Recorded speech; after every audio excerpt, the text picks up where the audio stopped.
دوجار حکوومەتی عێراق و وەزارەتی پێشمەرگە ڕێکەوتن ئۆپراسیۆنی کۆنتڕۆڵکردنەوەی حەویجە بە هەمانگی بەڕێوە بەرن. پەیامی شاشکرای دەکات لە باشوور و خۆراوای کەرکووکەوە لە 4 دەواازەوە هێزەکانی عێراق هێرشی زەمینی دەکەن.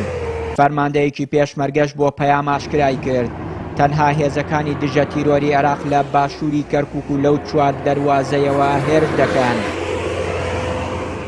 بۆ ڕزگارکردنی حەویجە بەڵێ هەماهەنگی هەیە و هێزە عێراقیەکان هاتوون دوای ئەو کۆبوونەوانەی کە لە سەروی ئێمەش کرا لە وەزارەتی پێشمەرگەش دوای هاتوونە لە میحوەری 4ش کۆبوونەوەمان لەگەڵ کردوون و استیطلاعی ناوچەکانیان کردووە بۆ چاوەڕوانی ئەوەی کە هێزەکانیان کردەوە هێزانەی عێراق کە بەشدارە بن لە ڕزگارکردنەوەی ئەو ناوچانە زیاتر هێزەکانی دژە تیرۆری عێراق.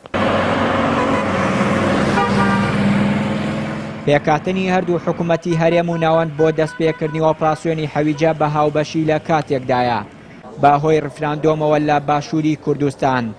ناکۆچیەکانی نێوان هەردوو لا زیاتر بووە و لە سەر ڕاستپاردەی ئەنجومەنی نوێنەرانیش حەیدەر عەبادی سەرۆک وەزیرانی عێراق بڕیاری جوڵاندنی هێزی بۆ ناوچەکانی دەرەوەی ئیدارەی هەرێم داوە. چاودێرێکی ئەمیش دەڵێت ئاڵۆزی ئەمنیەکانی نێوان هەرێم و ناوەند لە پاش کۆنتڕۆڵکردنەوەی حەویجە ڕوو لە هەڵکشان دەکەن. دوای حەویجە هێزەکانیان لەو ناوچەیە بیێڵنەوە بێنەوە شوێنانەی کە پێشتر سوپای عێراقی و فرقەی 12 و ئەوانەی لێبووە. بە تایبەت ئێستا بینین کە حکوومەتی عێراق مەجموعەیەک بڕیاری دەرکردەوە کۆمەڵێک بڕیاری دەرکردەوە. یەک لەوانە بڵاو پێکردنی هێزە ئەمنیەکان و هێزە عەسکەریەکانی عێراق لەو شوێنانەی تا 10 2014 لێ بوو نەبگەڕێنەوە شوێنانە. هەروەها کۆنتڕۆڵکردنەوەی بیرەنەوتەکان واتە جێرانەوەی بیرەنەوتەکان بۆ ژێر دەسەڵات و کۆنتڕۆڵی حکوومەتی عێراق. ئەمانە ئاماژەن بۆ ئەو هەنگاوانەی کە حکوومەتی عێراق ئەیگرێتە بەر. ئێمە پێمان وایە دوای ڕزگارکردنی حەویجە قۆناغ و سەرەتاکانیەوە دەست پێکا کە حکوومەتی عێراق بگەڕێتەوە ئەو شوێنانەی کە پێشتر سوپای عێراقی لێبووە هەروەها بیرێنەوتەکانیش کە لەو بەروارە بەدواوە لەلایەن هێزەکانی هەرێمی کوردستانەوە دەستی بەسەرگیراوە.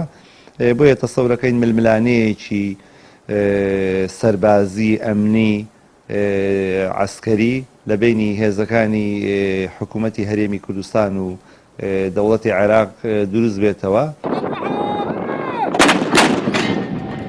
بڕیارە لە چەند ڕۆژی داهاتوو ئۆپراسیۆنی حەویجە دەست پێ بکات.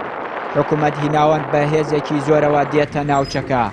بۆیە پێشبینی دەکرێت بە بیانووی وەرگرتنەوەی بیرەنەوتەکانی ئاڤانە و بای حەسەن کە لەلایەن حکوومەتی هەرێمەوە دەستیان بە سەرداگیراوە شێوی و ئاڵۆزیەکان دروست بێت و سوپای عێراق بێوێت بگەڕێتەوە ئەو ناوچانەی دوای هاتنی داعش لەلایەن پێشمەرگەوە کۆنتڕۆڵ کراون. چیانووری کەناڵی ئاسمانی پەیام کەرکووک.